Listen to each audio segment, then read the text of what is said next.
Hello, everyone, and welcome to Really Old Movies. I'm your host, Harrison Scullin, and today I'll be discussing 10th Avenue Angel from 1948.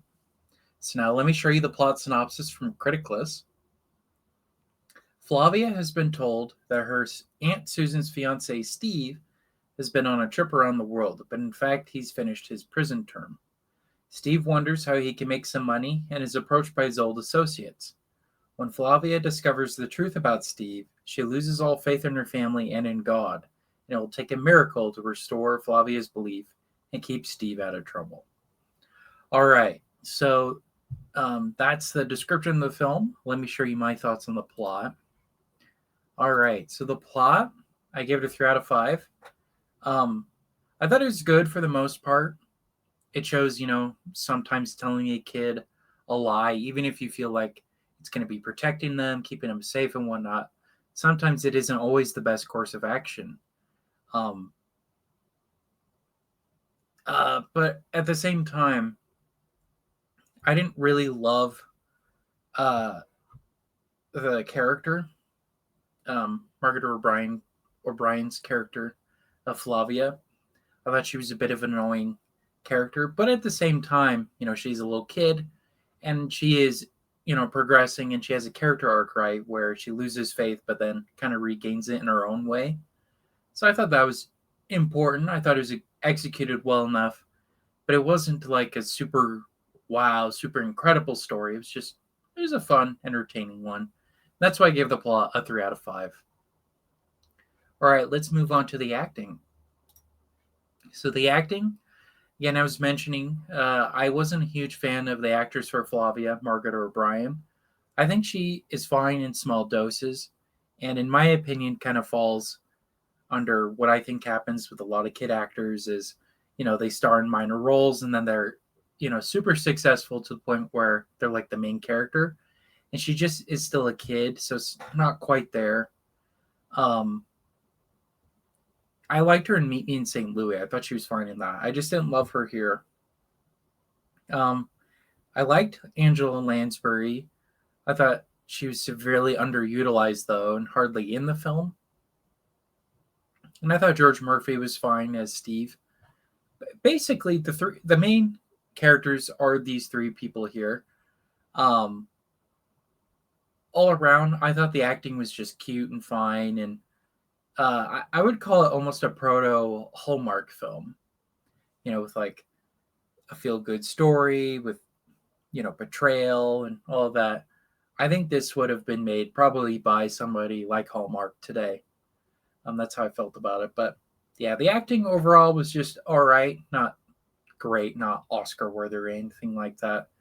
I will say a note of positive for Margaret O'Brien, and I'll talk a little bit more about it later on, but I thought the scene where she delivered that monologue was great. I was pretty impressed that a little kid could memorize that as an actor, right? But at the same time, I was like, I don't know if it's super believable a kid would even understand it. I mean, to be fair, I don't think she did either, but I don't know. There was pros and cons to it. But yeah, anyways, that's why I gave the acting a 3 out of 5. All right, let's move on to set design. So the set design, I gave it a 4. I thought they looked really good. For the most part, it looks like we're in New York City. There's a lot of outdoor scenes. There's a lot of inside buildings. We're changing different scenes and whatnot. It felt pretty well produced. I don't think it was a huge budget of a film, and it didn't make its money back. But it looked really good. It really looked like we were in New York City in some of the scenes. So I was pretty impressed with that. I brought up this one because this is the one where up those stairs is where the train comes in. And I thought it was matched together really, really well.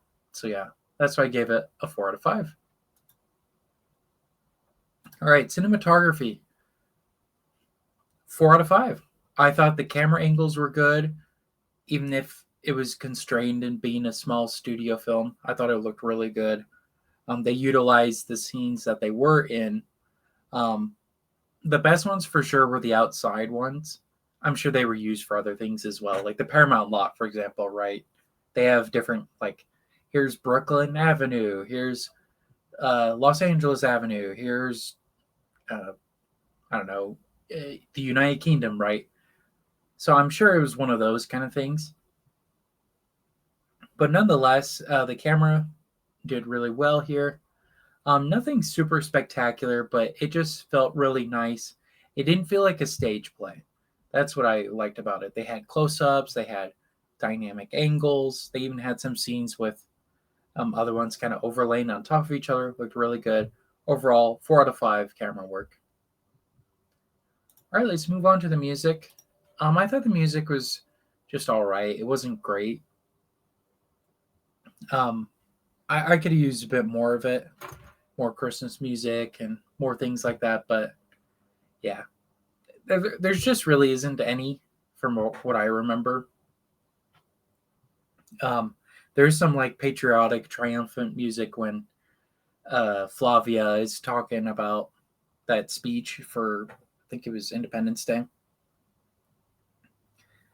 Yeah.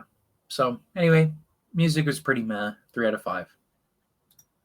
All right. So now here's my overall score. So the overall score is a 3.4 out of 5, which I'm rounding to a 3 out of 5, and a critic list percentage of 68%. So now let me break down my critic list score. Graphic language, none. Violence, there's some talk of death, but there's no blood shown or anything like that. It's very, very tame.